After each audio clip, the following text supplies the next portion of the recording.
What is up? It's me, Bernadette, and for today's video, I'm gonna share you the thoughts and learnings that we can gain from reading a book called Outliers. The author of this book is Malcolm Gladwell, and this is one of the 5 books bestseller on the New York Times.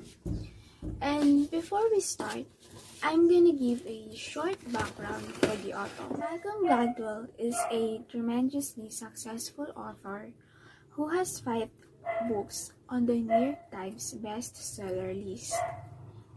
The Tipping Point, Blink, Outliers that I'm gonna share with you, What the Dog Saw, and David and Goliath.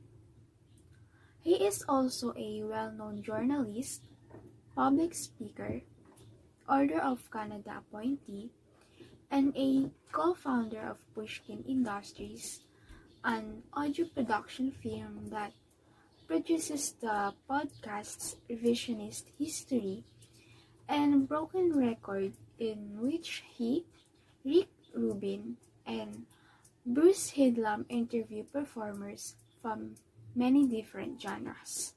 Gladwell has been recognized as one of foreign policy's top global thinkers and has been named one of Time's 100 most influential people.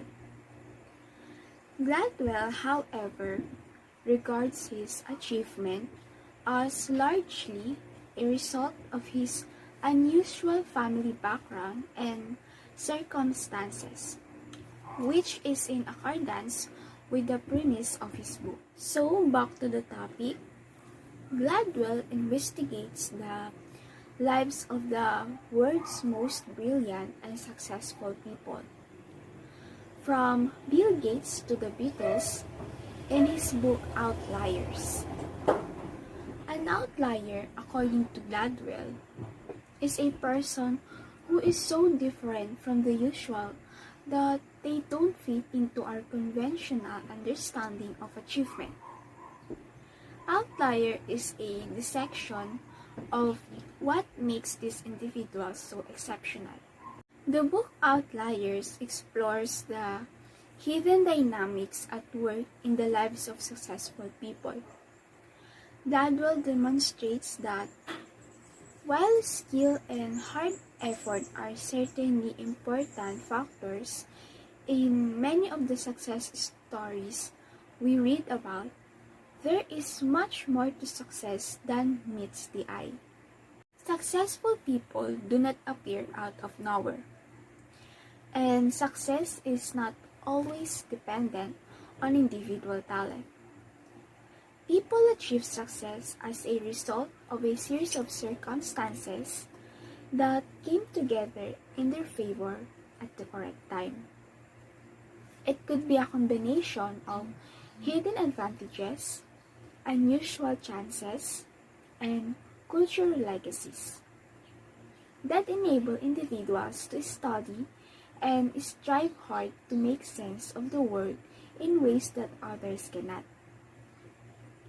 Gladwell used age as an example, demonstrating with scientific proof that physical immaturity has a huge impact on a person's capability, ceteris paribus.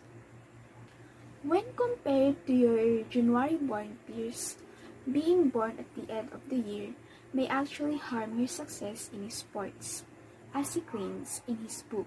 Cumulative advantage is the key to success. What happens next is crucial in determining your success because of these situational variations. The professional starts off a little better than his colleagues, writes Gladwell.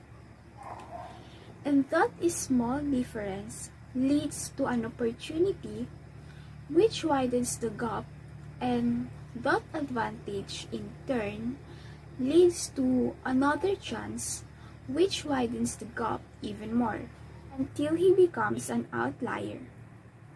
He did not start off as an outlier, though he started off a little better. The system for identifying talent is defective. Early education, gifted programs, and STAR programs in most modern nations try to select out the brightest students from a young age, believing that this is the best approach to ensure that no talent falls through the gaps. Students born later in the year, however, may not stand a chance in the same class as those born earlier in the year. As experimentally demonstrated in his book, Canadians who play hockey well are typically born between the months of January through March. Gladwell explains that in Canada, the deadline for enrolling in age class hockey is January 1st. Month gaps in age in pre-adolescents show a significant difference in physical maturity. To get back to the topic, under the current system, those with natural potential who are born at the end of the year may not stand out in the talent identification process due to the lack of development opportunities available to their older counterparts during those gap months. We skip opportunities to lift others up the top rank because we perceive accomplishment in such an individualistic way. Because of their language structure and rice agriculture history, Chinese youngsters perform better in math. All Chinese numbers are logically built and single-syllabic. As a result, children who speak Chinese can easily count to 100, whereas toddlers who speak English can only count to the 20s. Math is also a topic that demands perseverance, and perseverance is a highly valued Chinese quality as proven by folklore and poetry throughout the country's long and distinguished history. Gladwell claims that the value of perseverance comes from rice farming, which necessitates a lot of management and rewards the farmer who works the hardest. Chinese youngsters have a particular edge in mathematics because of these two characteristics of Chinese culture: an emphasis on perseverance and a clear and logical vocabulary for numbers. The majority of disasters are produced by a sequence of micro-events rather than a single massive event. This was the situation with plane crashes, which are frequently caused by a combination of bad weather, exhausted pilots, reduced visibility, plane equipment failure, airport equipment failure, and inadequate communication. At the managerial level, we must detect potential areas of error and eliminate these seemingly minor faults, which can build up to a lethal threat when they are all added together as soon as possible. There is a magic number and an intelligence threshold. You don't have to be the smartest.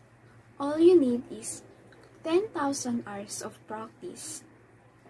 Those that succeed are all intelligent, but not all of them are geniuses. Increased genius has a declining return after a certain IQ level. Rather, the phrase practice for 10,000 hours is true, and it is what separates the victors. This holds true for musical geniuses, computer geniuses, and even scientists. 10,000 hours is a huge amount of time, and you can possibly complete it all by yourself. You need your family's help, and you can be poor because a part-time work would prevent you from achieving 10,000 in a timely manner.